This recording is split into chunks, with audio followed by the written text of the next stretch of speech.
This guy had to go to a regional tryout to make it into a potential workout to become an NFL player. What has he done since then? Oh, I don't know. Become a Pro Bowler, become a stallion, become a mogul, building gyms to make other people better. Ladies and gentlemen, Minnesota native, Minnesota Viking. You could see him grittying in the end zone in South Florida just 1 week ago. Adam Theilen. What's up, buddy? Oh, no. Oh, no. Good to be back with you guys. Oh, yeah. Hey, great to have you. Are you a Wild fan? They fucking stink, dude. Sorry about it. They ain't the Pittsburgh Penguins. Never will be. Sorry.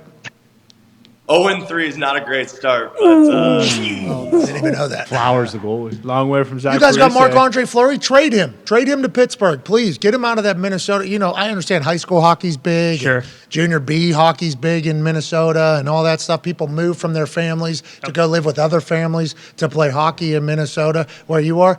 Get Marc-Andre Fleury off the fucking Wild. Please, Theilen. Can you do that for us? I think we need him.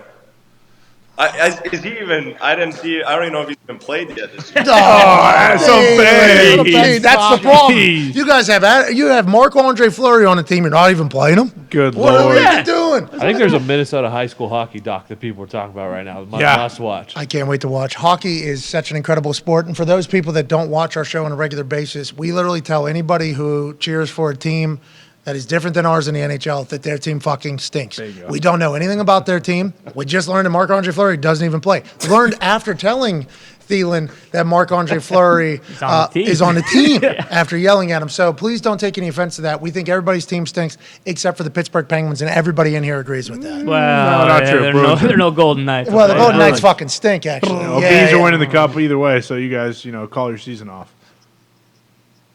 Oh, no. I'm getting reports for the Minnesota Wild hockey team. Marc-Andre Fleury is 0-2 this season. Oh, fire. Jeez. Get him off that team. You guys are ruining his legacy. You guys, Good Lord, Minnesota. you guys losing games. But not winning. So Yeah. same thing. Anyways, Theilen, great to have you here, man. How have you been? How's life? It seems like life is vastly different with Kevin O'Connell as the head coach. He's an offensive-minded guy, has a different vibe. What has it been like from your experience, my brother? Different vibes for sure. Winning helps that, whether whoever you have as head coach. I've said this a lot, through the offseason, but I just feel like we're set up to handle adversity with the coaching staff, the people that they put in leadership positions in our organization. Just being able to handle adversity is huge, right? Because everyone's going to face it throughout the season. Personally, and then obviously as a team. So being able to handle that adversity and being able to set up for that, I think is going to prove big for us this season. Why do you think that is? Is it just you guys have great communication between like front office, coaches, players, everything? Obviously, the culture seems to be going very, very well in O'Connell's short tenure that he's been there. But is it what can you say? Like, what's the reason for that? I think it's leadership from all the big key leadership positions, whether that be the head of performance, the coach, the athletic trainer, the head coach, the GM. There's just such good communication and leadership in all those positions. Those are the areas that you gotta have that to handle failure or to handle some of that adversity. So it's a really cool feeling because it's never really necessarily the communication hasn't always been there in this organization. So to have that kind of everybody on the same page, kind of working together for the common goal. At the end of the day, everybody wants to win, right? No matter how the organization is structured, like everybody wants to win. But when you actually all come together and work together to try to put the best foot forward, you can really tell a difference. And you don't have to bury anybody to put other people over. It seems like this new regime is doing a fantastic job, and the results are proving as such. But, I think the leadership of the new GM was questioned by me and a lot of people first day of training camp.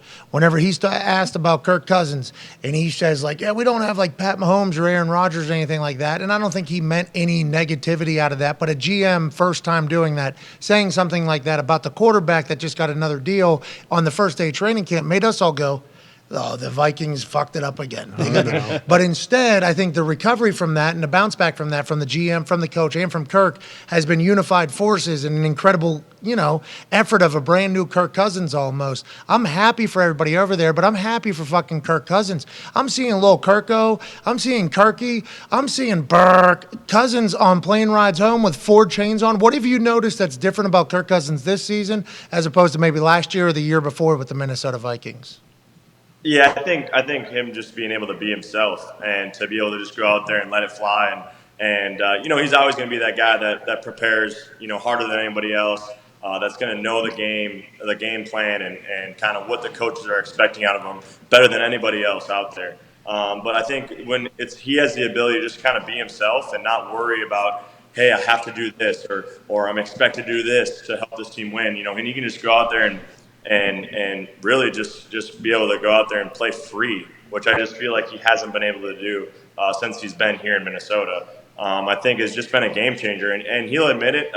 We all will admit it that we haven't played our best football in offense, and that's a good feeling when you're 5-1 and really haven't even come close to reaching our full potential as an offense, which again is really exciting. You guys have enough weapons to go on a run. Everybody that's watching your team play is like, even if you're saying you guys haven't put it together yet, hilarious. Didn't old buddy have like 180 yards in the first half a couple weeks ago? And then Dalvin Cook had 2 tuds in one hand. Kirk started 17 for 17. And I know we haven't really been able to put it together on your offensive side of the ball. You should see these other teams and fucking Theilen that we're watching on primetime games. But nonetheless, you look at your team, you guys have enough weapons, I think, to go deep because, injuries happen at points of the season in the NFL. They always have. They always will. That's the nature of the beast.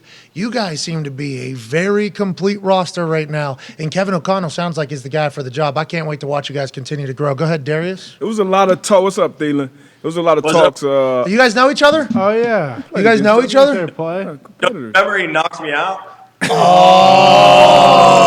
that's right. Shit. Here Helmet we go to again. helmet. That's right. Oh, yeah, I And remember he's that. been banging out 1,000-yard season since, man. So shout out to you, man. But the vibes were high down there in Miami. Obviously, a lot of South Florida guys on that team.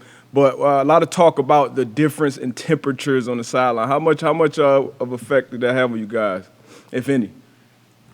Yeah, I think we were prepared mentally and physically for it. We talked about it all week, the different things that we were doing to try to prepare for it.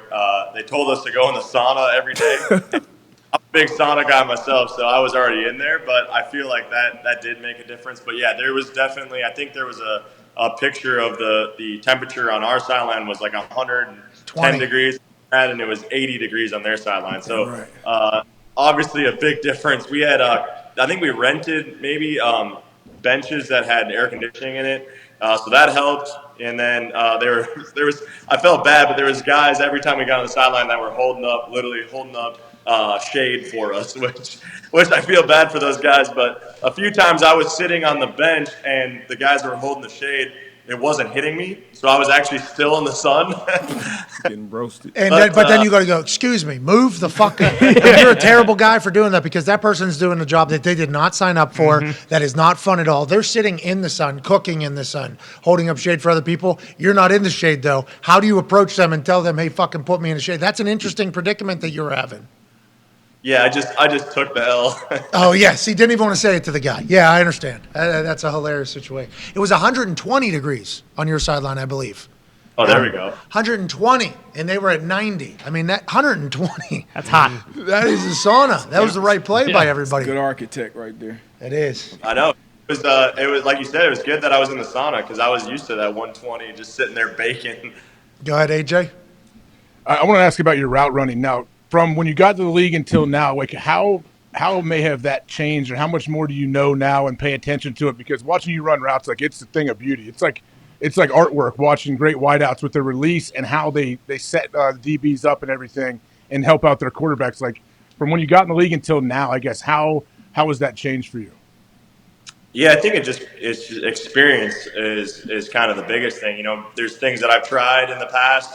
Maybe that didn't work, so I kind of throw that out. And then there's things that I'll kind of add from watching other guys. Watching Devontae, some of his releases, watching Justin, that I get to see him every single day. Just some of the stuff he's able to do at the top of his routes, and and to be able to set certain stuff up. I think it just comes with experience and trial and error. Really, there's just so many things that you're trying out, and then you see if it works, and if it works, you keep doing it. Runs good routes. Yep. Has good hands. Right. First one in, last one out. Yep. Lunch pail to work type of guy. Yeah. Coach's Crafty. son. Crafty athlete. Adam Theilen. That's right. Oh, yeah. That's Adam Theilen. I'm happy we can describe you a little bit like that. You mentioned him there whenever you were talking about learning from him every single day. Justin Jefferson, ever since the day he stepped foot onto the Minnesota Vikings universe, you were putting him over, talking about how hard he works, how good he is, how great of a teammate he is.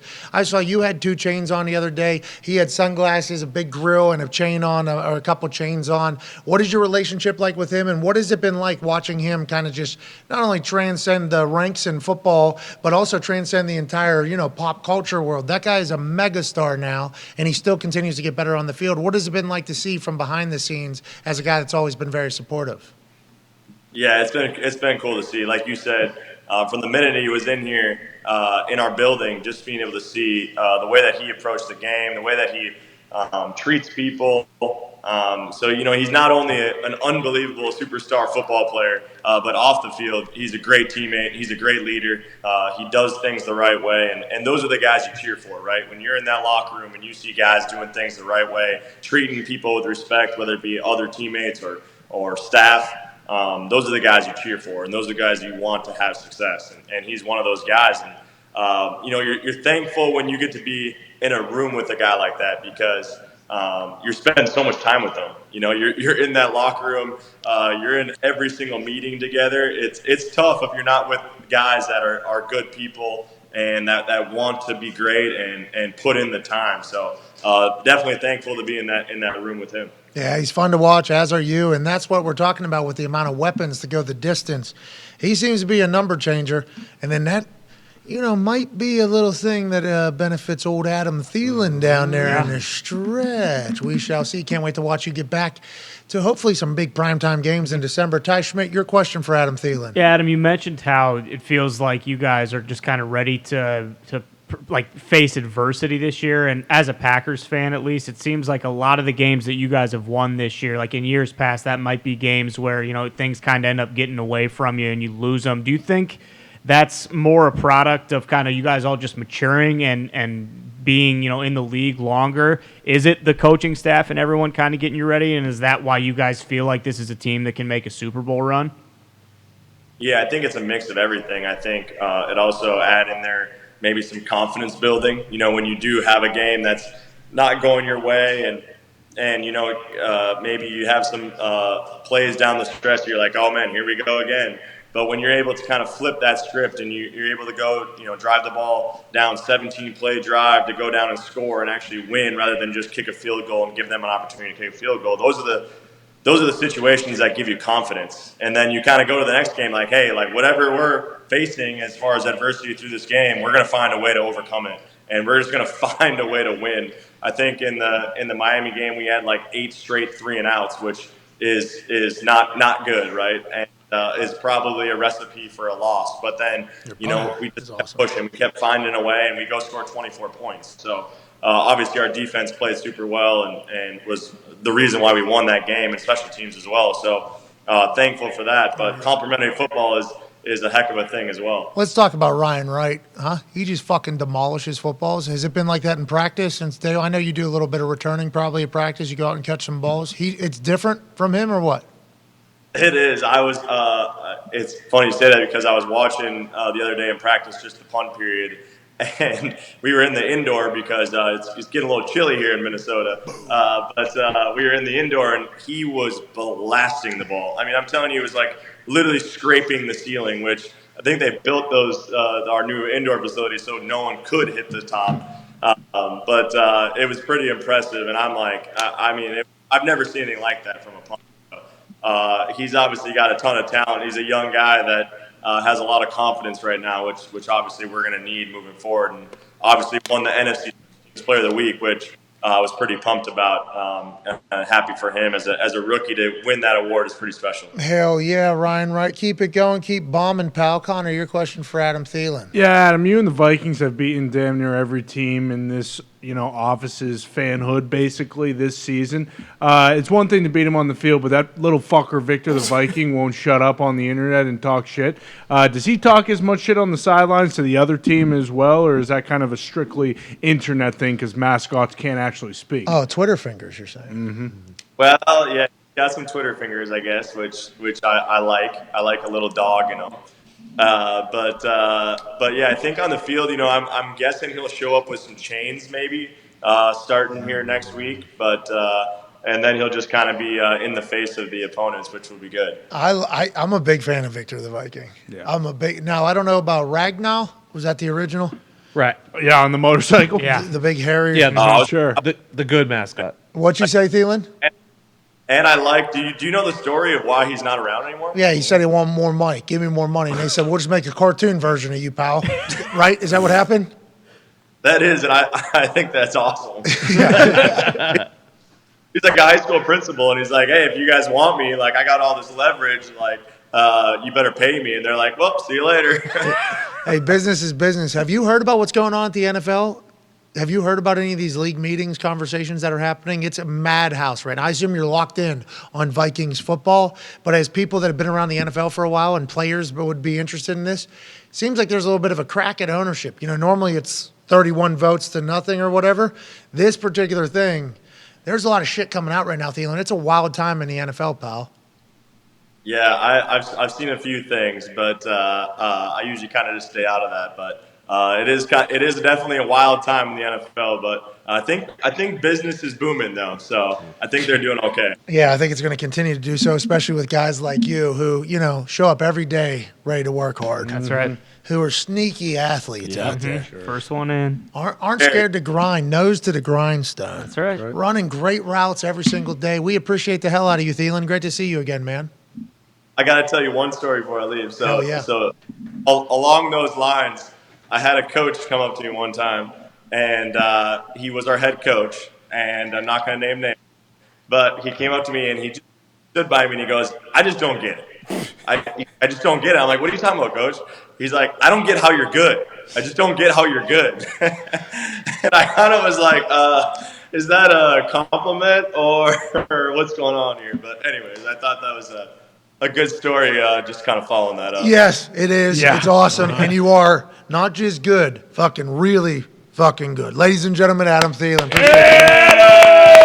So we couldn't make any noise whenever he talked. It would have cut him off. We apologize for the connection there. But hearing that story about Zimmer coming up to him and saying, I just don't get it. I don't get it. It was a head coach. I don't want out anybody. I just don't get how you're any good. I guess we got to throw you the ball. Fuck. I didn't want to. Oh, Theilen, the Vikings sent me this. Look at this. That's not Plum Mustangs. No, it's No, not. it's Is not he our still team. there? It's Minnesota Vikings. Not our team, Con. No, it's not. No, he's gone. Who's your Vikings. team? Roll Stangs. Come on. That's not Stangs what- up, baby. It's not what the Stangs saying up. is. AJ, you're a Centerville Elk. Okay? Yes, I am. But I'm also a Plum Mustang with Conman. Well, I actually went there, so. You did not.